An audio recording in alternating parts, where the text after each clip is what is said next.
Hi, thanks so much for joining me for another 5 Things Friday. This week is the Rose City edition. That's right, we're going to be talking Portland and all things roses as we get ready for the release of Violet Tendencies, the second book in my Rose City Mysteries coming out later this month.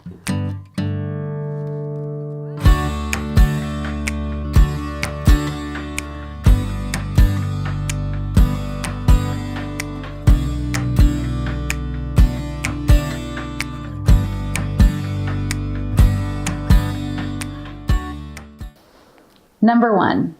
The Rose City Mysteries are set in Portland, Oregon, and that is because A, I'm very familiar with Portland, having grown up in the area, but also because Portland is known as the Rose City. Roses bloom prolifically in Portland from April until October. The height of rose season, though, of course, is from June until early July, when in any direction you look, you will see roses growing up the side of buildings and blooming in backyards. Portland gets a crazy amount of rain, and so the gift of that rain is rose season. If you ever have a chance to visit Portland, be sure to add the International Rose Test Garden to your list. It's a gorgeous garden up in the West Hills of Portland where there are over 10,000 rose bushes blooming and over 600 different variety of roses, and it's free. It's a beautiful, luscious stop. Number 2. This might be the most critical piece of information I ever share with you if you're considering a visit to Portland, and that has to do with umbrellas. Umbrellas. Don't bring one. Leave it in your suitcase.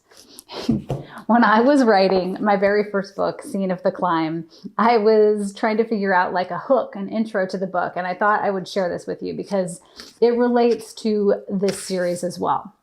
So here's the first start of Scene of the Climb. I should have been concerned that I was losing ground and about to fly off the ledge. Instead, all I could think about was that I never should have taken that umbrella. Yep, an umbrella. It all started 4 months ago with a lousy umbrella.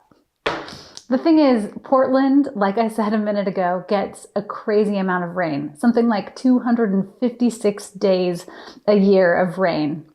And you can immediately spot the locals versus the tourists because no local is ever seen with an umbrella. No, you just cinch up your hood and you run outside and you go for it. Umbrellas get blown every which way, upside down, backwards.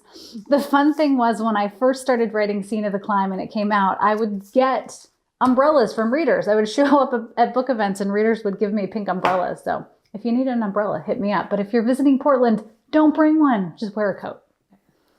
Number 3, when I was doing research for the Rose City Mysteries, I spent a lot of time in different flower shops and working with different floral artists to really kind of learn that world.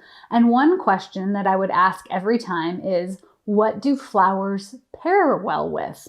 And every single florist who I spoke with always said, without hesitation, wine. So in the books, Britta, my main protagonist, and Aline, her aunt, run a very European flower shop, which also, of course, happens to sell wine.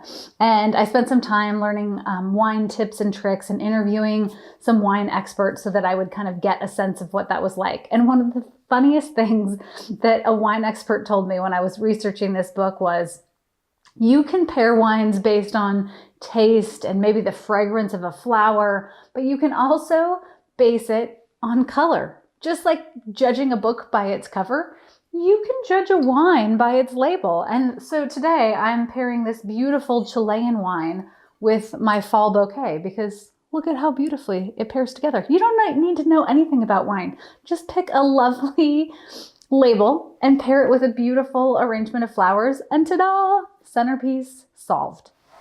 Number 4. The Rose Festival. In the second book in the series, Violet Tendencies, that comes out at the end of November, Britta and Aline have the honor of being chosen as the designers for the annual Grand Floral Parade.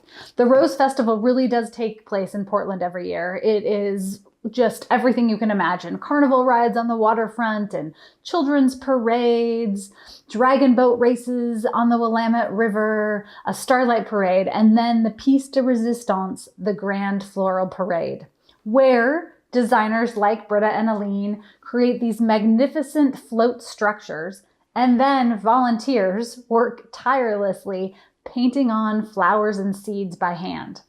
When I was working on the book, I had an opportunity to go behind the scenes and be a float decorator. And it was just an awe-inspiring process to watch hundreds of volunteers literally painting on poppy seeds and using chainsaws to create elaborate log structures for the top of some of these floats.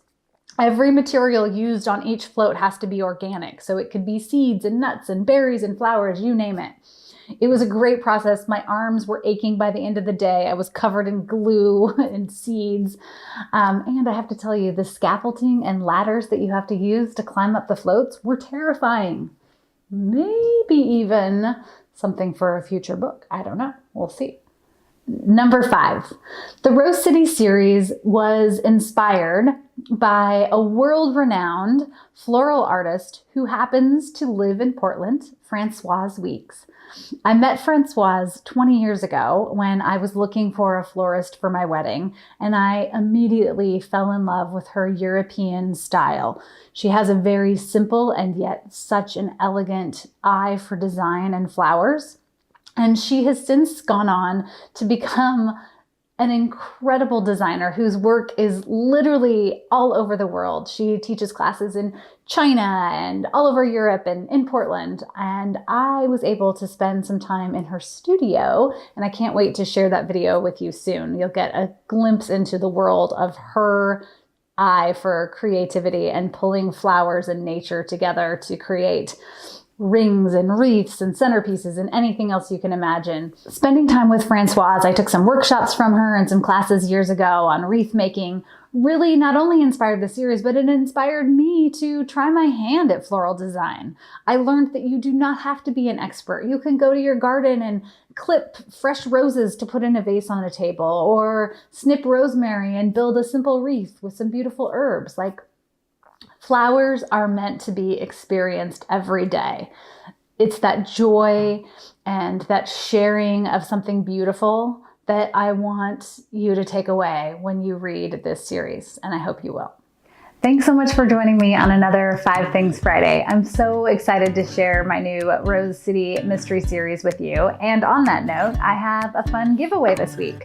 I'm going to share a signed copy of the first book, Natural Thorn Killer, as well as a signed advanced reader copy of Violet Tendencies with one reader. Be sure to click the link below for details about how to enter to win. And I'd love to hear from you. Have you been to Portland? Are you familiar with the Rose City? What are your favorite flowers? Or what are your favorite flower and wine pairings? Let me know, and happy reading.